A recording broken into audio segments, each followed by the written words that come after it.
I'm in liver failure. I have stage 4 cirrhosis. Hey guys, it's Chelsea, aka Mama Chels. I just wanted to take a couple minutes, answer some questions that a lot of my followers have had for me. You guys have been asking me recently, what number am I on the transplant waiting list? I've been on the waiting list since April 9th of 2025. So this morning, I emailed my transplant coordinator and I asked her, what number am I on the list? Or is that even how it works? Let me also clarify this real quick, that I'm not a doctor by any means, and I am only sharing what I'm going through or what I've been told by my doctor. Everybody's different. Every state is different. Every case is different. Everybody has different issues. So again, I'm speaking about my situation. I got cirrhosis from alcohol abuse, without a doubt.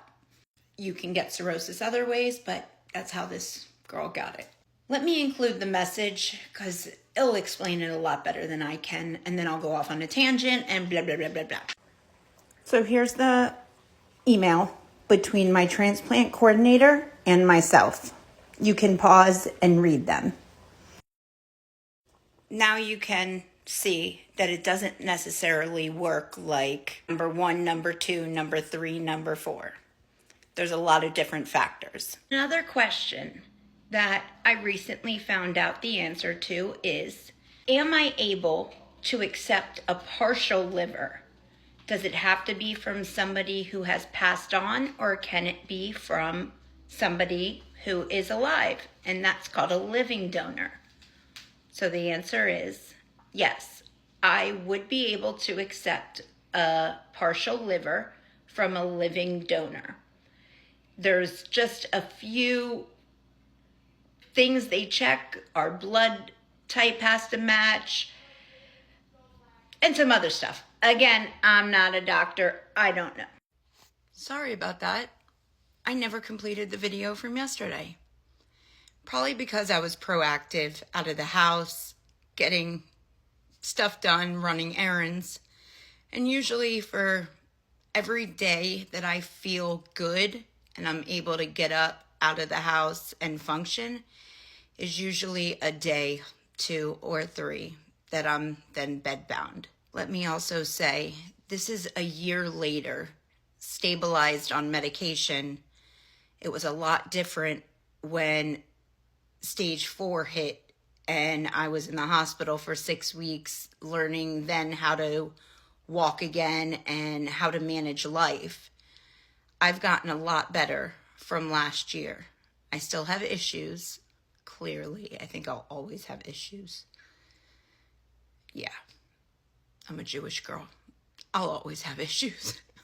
But in regards to cirrhosis, brain fart, that's cirrhosis. In any event, to finish the video from yesterday about a living donor, I would be able to accept a partial liver from a living donor. A lot of people in my life have said, why don't I allow my daughter to give me a piece of her liver?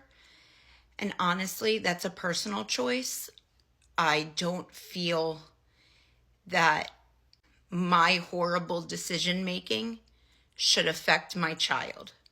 I don't believe that she should have to undergo a surgery that's dangerous, painful, living with a scar, her entire stomach cut open. And I don't know the risks for later on in life, if there are any. I just don't want my daughter to undergo any type of pain on my behalf because of my bad decision making. I don't want anybody to do that. But I have had people say, Chelsea, what's the phone number to see if I qualify to be a living donor for you? And I'm just like, I go back and forth with that. People say I deserve it. I say I don't deserve anybody, not only my daughter, but anybody to undergo pain on my behalf. It just doesn't seem right. Gary West, a sweetheart, a follower of mine, he's called on my behalf to see if he could be a living donor for me. And I never met him in my life. He's just a follower. And you guys aren't just followers. You guys are like my reason for fighting. My children, my family, but you guys, to show you guys that I'm going to overcome this, and you can too. I don't know much about living donors, to be honest with you. I know there's a bunch of different organizations, Gift of Life. I know there's not one specific organization, but I will include the number to the hospital where I will be transplanted at. If anybody would like to call and ask questions, I'm going to include it right here. If you want to follow somebody who knows more about living donors, Sarah, who has also been transplanted, she has done fundraiser work with them, which I would love to do. And I believe she did it with Gift of Life, but don't hold me to that one. I should look into it. But if I don't get a living donor, yes, I do wait for somebody to pass on for me to receive a liver. And then I take their entire liver. So if it's a living donor, I take a piece of their liver. If it's a deceased donor, I take their whole liver. That's how it works. So basically, long story short, I'm still waiting on a new liver. And on that note, I gotta go because I have to go get blood work done because I have a doctor's appointment tomorrow. So remember to love your liver.